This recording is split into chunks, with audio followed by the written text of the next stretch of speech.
हम आपको दिखा रहे हैं एक बड़ी खबर जो जुड़ी हुई है चीन से ही। भारत चीन तनाव के बीच ड्रैगन भारत में साइबर अटैक कर सकता है, जिसे लेकर सीईआरटी ने चेतावनी जारी की है। सीईआरटी ने एडवाइजरी जारी कर लोगों को आगाह किया है 21 जून से देश भर में साइबर अटैक हो सकते हैं। आपको बता दें कि चीन ने हाल ही में ऑस्ट्रेलिया में भी कथित तौर पर एक बड़ा साइबर अटैक किया था, जिसके चलते वहां बड़ी परेशानी हुई थी। और अब ड्रैगन के नापाक इरादे भारतीय इलेक्ट्रॉनिक उपकरणों को निशाना बना सकते हैं। सीईआरटी ने इसके लिए बाकायदा एक एडवाइजरी जारी कर दी है। चीन कर सकता है भारत पर साइबर अटैक, 21 जून से हो सकता है यह साइबर अटैक, ये कहा गया है। और अब जाहिर सी बात है कि ड्रैगन जो है वो कहीं ना कहीं से अपनी नापाक हरकतें को कर रहा है, कोशिश उनकी, और वो चाहता है कि भारत को किसी भी तरीके से वो नुकसान पहुंचा सके, डैमेज कर सके। लेकिन उस खतरे को भांपते हुए हमारी जो साइबर सिक्योरिटी एजेंसीज हैं उन्होंने हमें आगाह कर दिया है चीन कर सकता है भारत पर बड़ा साइबर अटैक, और इसके लिए तैयारी भी सरकार ने अपने स्तर पर शुरू कर दी है। और इस वक्त हमारे साथ वरिष्ठ सहयोगी संजीव त्रिवेदी जुड़ चुके हैं। संजीव जी, जानना चाहेंगे ये एडवाइजरी बेहद महत्वपूर्ण। ऑस्ट्रेलिया पर कुछ दिनों पहले एक बड़ा साइबर अटैक हुआ था। यहाँ देखिए 21 तारीख यानी कि कल से ये खतरा बढ़ेगा, ऐसा एडवाइजरी में बताया गया है, जो कि आई है कंप्यूटर इमरजेंसी रिस्पॉन्स टीम यानी कि सीईआरटी की तरफ से। और बताया ये गया है कि बड़े स्तर पर भारत के लोगों और कारोबारों के खिलाफ ये फिशिंग अटैक होंगे।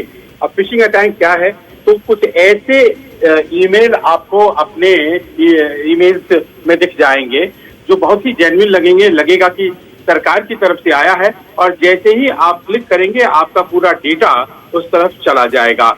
और ये बड़े जेन्युइन से दिखते हैं, और इसीलिए कहा यह जा रहा है कि जितने भी ईमेल हैं, फोल्डर्स, उसमें बहुत सतर्कता के साथ आप देखिए कि अनजाने से ईमेल कौन से आए हैं, उनके स्पेलिंग कैसे हैं, क्योंकि आमतौर पर इस तरह के जो अटैक्स होते हैं वो बड़े सिमिलर और जेन्युइन लुकिंग ईमेल्स की कॉपी की जाती है।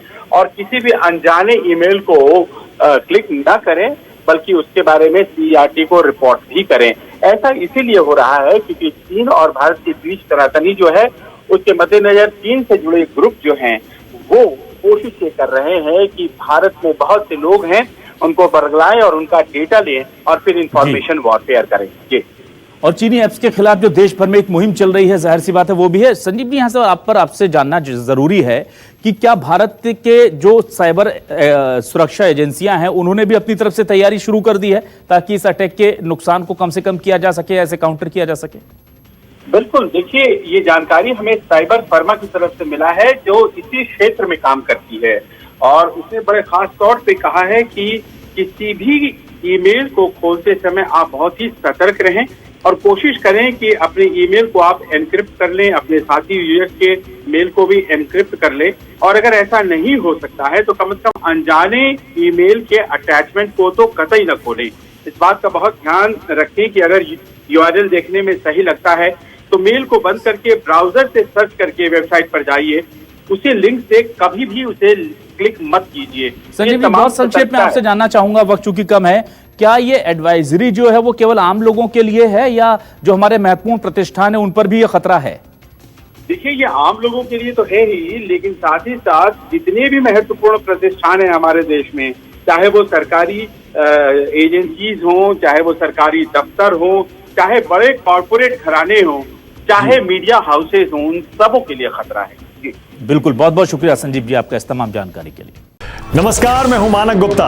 अगर आपको हमारा ये वीडियो पसंद आया हो तो इसे लाइक और शेयर जरूर करें, और हां, हमें सब्सक्राइब और फॉलो करना ना भूलें ताकि आप देश और दुनिया की कोई खबर मिस ना करें। तो जुड़े रहिए हमारे साथ और देखते रहिए News 24।